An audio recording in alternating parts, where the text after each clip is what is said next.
Good morning, guys, and welcome to the podcast. I've got a mega influencer for the audience today, Kurt Uhlir from Georgia, and he is the king of scaling companies, and he has written books. He's speaking, and he's got so much experience in raising capital and exits, and I'm really happy to have him on to add value to the audience. Kurt, welcome. Hey, thank you for having me. Yeah. Briefly introduce yourself, and I'm excited to dive into the questions. Yeah, so you mentioned king of scaling companies. Thanks to a mentor of mine at a company that we sold to Oracle after it had raised a little more than $30 million. Had named me that after I made some poor decisions, I would say, in my life. I've been an entrepreneur at times. I do starting companies, but I had gone and started one of the first influencer marketing platforms and done quite well with it. But it was difficult at home, and that may be part of our story that we'll talk through. And I came back to him. I'm like, look, we've raised a bunch of money in the West Coast, and we've got lighthouse customers, all these reasons that people from the outside would say it's successful. And I'm like, it's hard and difficult. And here's some things I've seen internal, which I'm not sure about morally with some people on my team. And I'm like, why is this so difficult? And he was like, you shouldn't have done this. And I'm like, what are you talking about? And he goes, look, every time in your career before this, he goes, you were a scaler. I hired you to help scale our company, and you decided to go be a founder and start something new. And he's, that's okay, but that's not you. You're a diehard operator. You're the king of scaling companies. That's why I hired you. And I was like, everything just crystallized. And I was like, that makes so much sense. And so since then, that's what I've focused on directly. And so, yeah, we can talk about it, but I've been part of more than 60, maybe more than 80 funding rounds and or exits, a large IPO, a multi-billion-dollar exit. So that's what I like to do really well as helping individuals, whether they're individual contributors or people leading small general contracting teams or big companies, figure out what leadership actually looks like. Yeah. And a lot of guests, they come onto the show, either they're promoting a book or product. Your purpose for coming on the podcast is different. It's to add value. What do people come to you for besides the scaling, and what do you do in your day to help people solve their problems? In my day-to-day, I'm actually chief marketing officer for one of the largest real estate portals for consumers. And so we a company called Easy Home Search. And so I both help grow that company as well as just like Zillow or Redfin, the huge business to business side. And so we help people out there. So that's my day-to-day. But my give back is really what we're doing right here. You mentioned I write a lot. I'm a paid keynote speaker around the world. And I have failed so many times personally. And some of that has helped me figure out how to scale better. But I've screwed up my personal life and companies and business and the lives of people that have worked for me. And a lot of how I figured that out was by hitting bottom and bouncing. But a lot of that was from mentors giving back. And so much of that is like I write in the evening after my family goes to bed. I get on podcasts and carve out time to talk with people like you that have large audiences as part of really trying to help other people avoid being shot with those arrows that I have, and or realize that, hey, especially like leading teams or companies, you may think being an authoritative leader is the best way to do that. But I have the wounds and scars to show that, no, like I've done that. I've been successful. I've been a lot more successful when I found a different way to lead. And at the end of the day, even when you fire people, they'll still talk to you if you lead a better way. Interesting. And so, like a lot of the audience, they would love to be in your shoes and just be part of IPOs and exits. And it was really interesting because I was talking with my colleague over the just lunch the other day, and he wants to take his company IPO. And then I was talking to another guest. It was like, are you really sure you want to give your company to venture capital and have them destroy your company? So is it worth it to go through all of that? What would you talk about people that really want to aspire to be in your position? I think the biggest thing that everybody needs to think about ahead of time is, what does reality actually look like on the other side? And so keep in mind that, as you mentioned, some of the people that, if they're on the other side of there, most of the people that have raised venture capital money and had a big exit, the view that you hear from them is either been shaped through multiple PR people, helped shape through the PR people at their venture firms, or you're looking at the winners as well, and you're not seeing the 98% of people that took the same path and failed. They're usually not out there telling those stories. Now, there's nothing wrong with that. There's nothing wrong with working at public companies, but reality doesn't always look like the party that you see advertised in the brochure. And so, hey, like I kind of tell people, if you could ever avoid raising money, you probably want to do that. But let's walk through why. There's nothing wrong with raising money, but the moment that you raise money as like venture capital money, what you realize is you were really good probably starting the company and getting to $1 million or 10 million or even $50 million. You're probably really good because you have ADHD or you're a really good operator and you're good at being your own boss. And the moment that you write a check to most people outside of a family office, what happens is you get a boss and you get a clock that you didn't intend. And so like, it's really clear from the public perspective. I've been at public companies, but it's like, you're usually managing towards quarterly numbers. It's rare to have something like a Tesla where people are like, let's just see where this thing goes in 5 to 10 years. And so those quarterly numbers matter. And then a lot of bad decisions have to be made to hit quarterly and annual numbers. The same thing happens from a venture fund. A fund writes you a check, and most of those funds are going to have a 5 to 7 year promise basically that they made to their investors that they're going to pay it back. If they're already 3 years into their fund and they write you a check, that means then that you've got 4 years tops before they expect you to be sold to somebody else so they can get their money back. And so they may seem like a great relationship then, but as that clock starts ticking, they're going to be being like, where's my money? And it's transparent if they tell you that, but a lot of them won't be. A lot of private equity funds won't. And so I think people need to be aware of that. There's nothing wrong with raising money. I speak to a lot of private equity firms. I've taken 2 stints off in my life where I've just been a fractional, basically chief executive officer or CMO for some of those.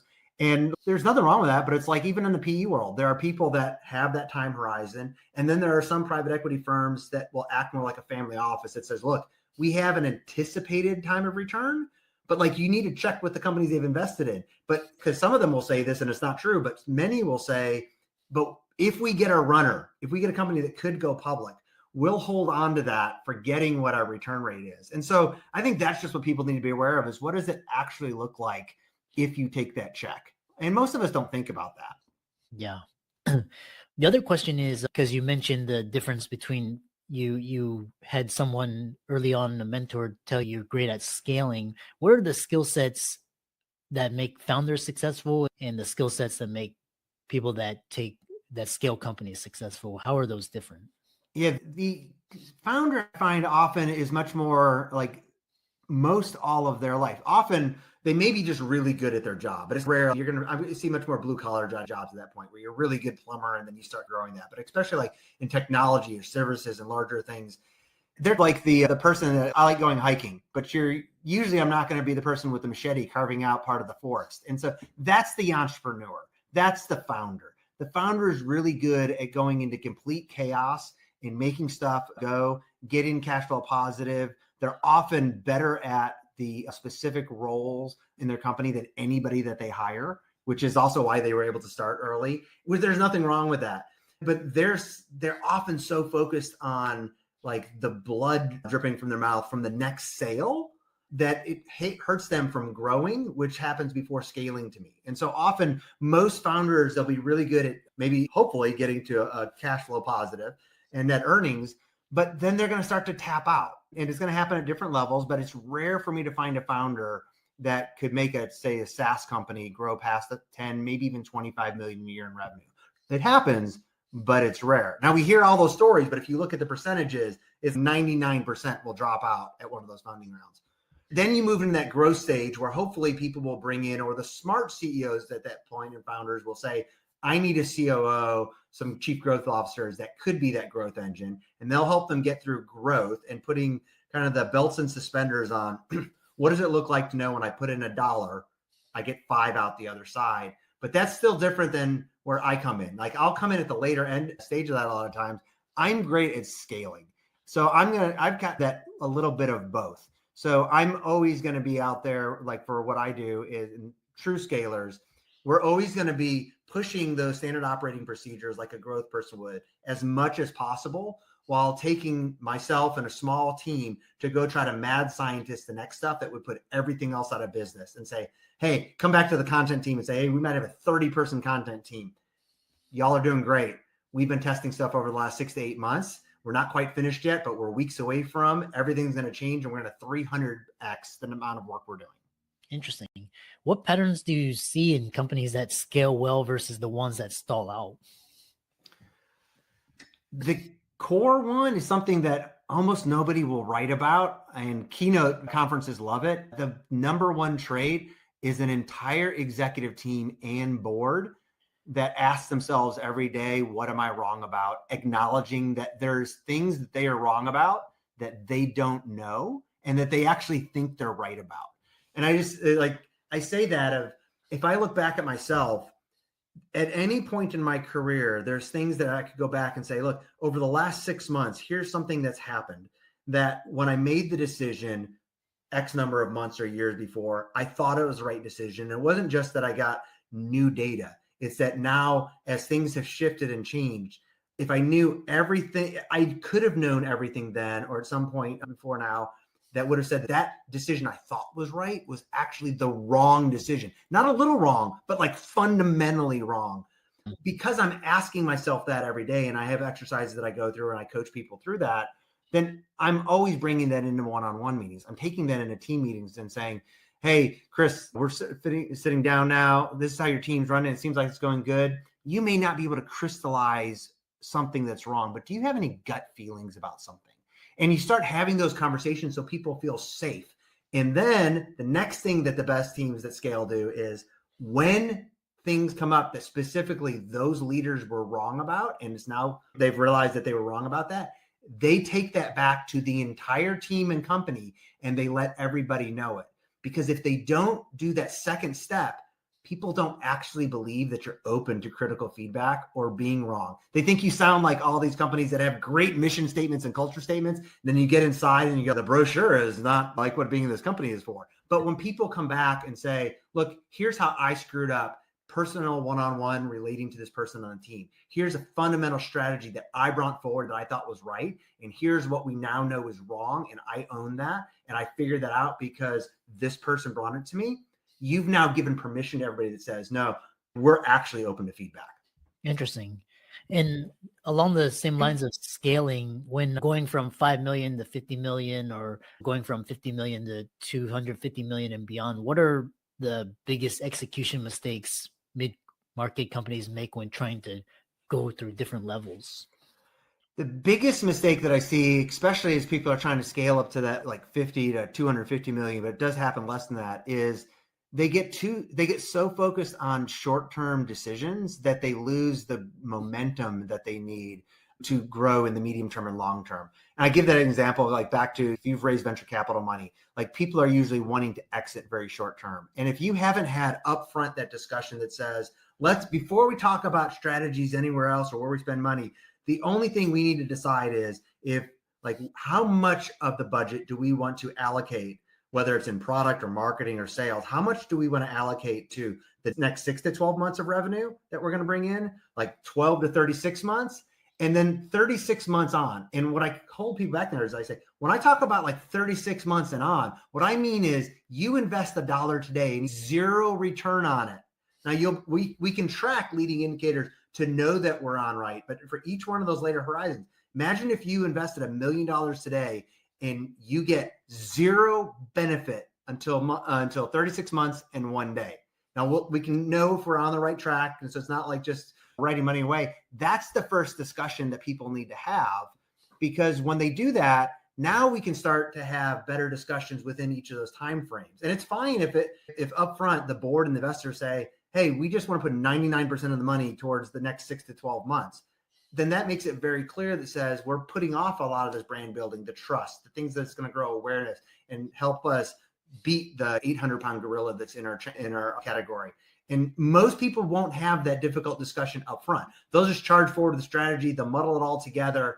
And then what happens is it's now 6 months or 12 months down the line, and the board comes back or the CFO comes back and starts asking questions. And whether you're the head of marketing, the head of sales, or the head of product, at that point, because you didn't set expectations before, what happens is the scaling stops at that point. The growth stops, because no matter what comes out of your mouth, unless you happen to have hit the bullseye exactly what that CFO or board wanted, anything that comes out of your mouth is going to sound like you're justifying your job, and it's going to sound defensive to them, as opposed to having that difficult discussion up front. So moving on to, because I love your idea of servant leadership, and you talk a lot about what does it look like And how is it different than just being a nice boss? Yeah. So for me, I think people complicate leadership too much, and there's 1,000 different names people have. And for me, there is really only two approaches to leadership as a whole. There's either the authoritative approach that at the end of the day says, Chris, you're going to do what I say, how I say it, in the time frame that I say it, and if you don't do that, you're going to be fired. And so you're threatening basically at the end of the day the paycheck and providing for that person's family. Or my approach to servant leadership, which is different than, what a lot of the people have written about historically. And servant leadership has always existed. It's just we had this term that came out in the 70s, which I don't disagree with.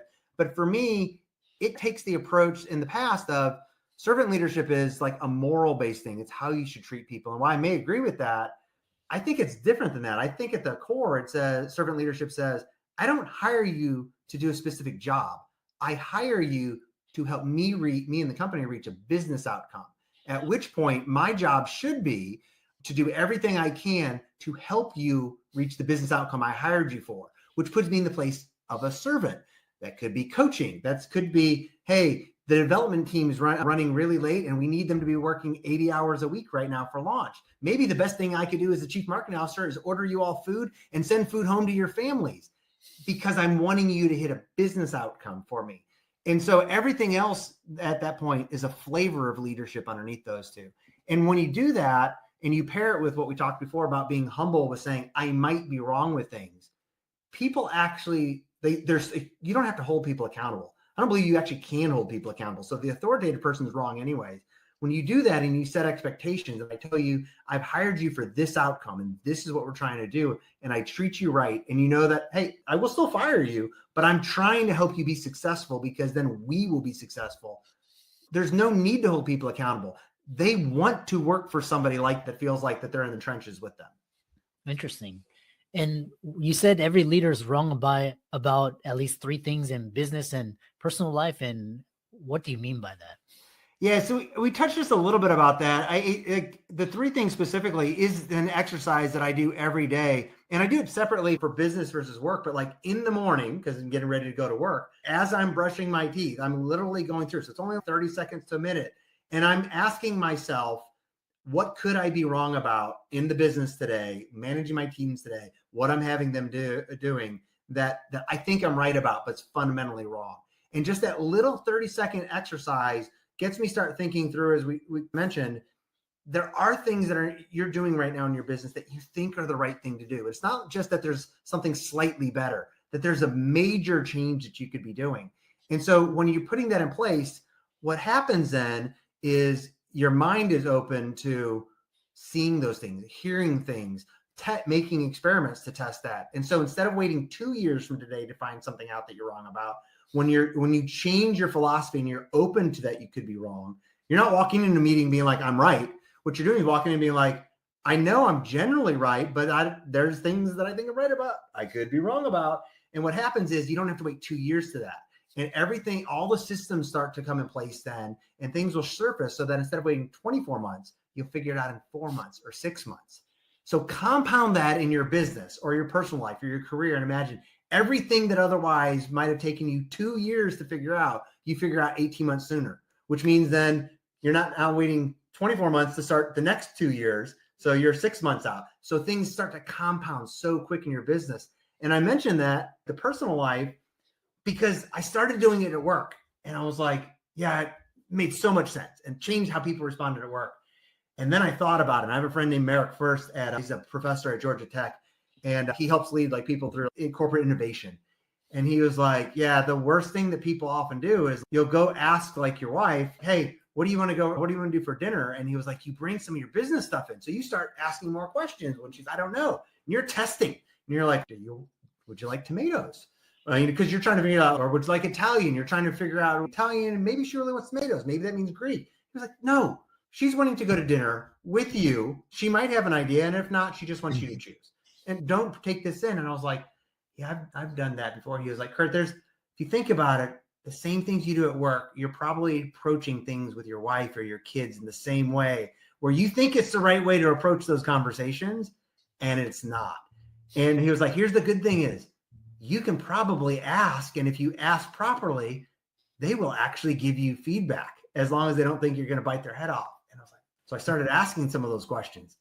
Wow, that was humbling. But he was right. Merrick was right. There were things that I was approaching in my relationships, my personal life, how I respond with friends and things where, oh, it's not how I was necessarily like intending to show up. Interesting.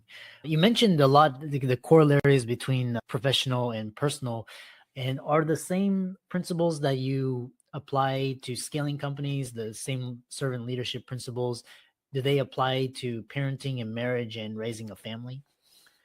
They do, although more at that kind of higher level. But I feel so many people they don't think about things. They tend to approach like work just from a business perspective, and they don't think in terms of like skills or time. Like as an entrepreneur and founder, people are often aware, hey, time is the most precious commodity, but they're not, it takes a long time and maturity for them to start realize, oh, there's things I need to hand off my plate. But if you at the highest level start to think about everything of your job at work, everybody else's job comes down to money, skills, and time. And you realize that's the same thing at home. And so, well, it doesn't mean that you just need to buy back all of those things. I run in circles with people like John Acuff, and it was part of some of his book launches. And he gives the concept of choosing things to fail. And I like the concept, but I disagree with most of his like specifics. He's look, if you're making real money, you should fire your lawn care business. And I was like, really? I took 18 months off and I was able to hang around with people that have hundreds of millions of dollars and billions of dollars literally. And I'd ask them questions and they're like, Kurt, you need to always keep your lawn care business, because in their mind, they're saying, look, you're going to have kids. Yes, you buy back your time. You could go make $50,000 extra if you bring in a lawn care person, but your job is not to do that. Biggest thing in your life, according to you and your wife, is to raise a good son. And how you do that, you sweat next to him doing shoulder to shoulder time. And he was like, if you're on your laptop, they're going to think you're playing a game no matter what you tell them. But if you're raking leaves and trimming lawns. And so when you start to take those core concepts about how do you approach work and your time and other people's time and skills to home, then you start to go, oh, okay, then I actually do need to budget my calendar based on time, based on my skills, as well as then my money as well. Interesting. And as we conclude, for someone trying to become a better leader this year, either in their company or their job or at home, what's one mindset shift or practice you recommend starting with? The biggest thing I can think about is literally just waking up every day and figuring out both one thing personal and one thing at work is who can you serve and make their day better. And so like the reason I've been so successful scaling is like I walk into companies and I'm trying to figure out how do we make customers so delighted in what their experience is that they have to tell other people.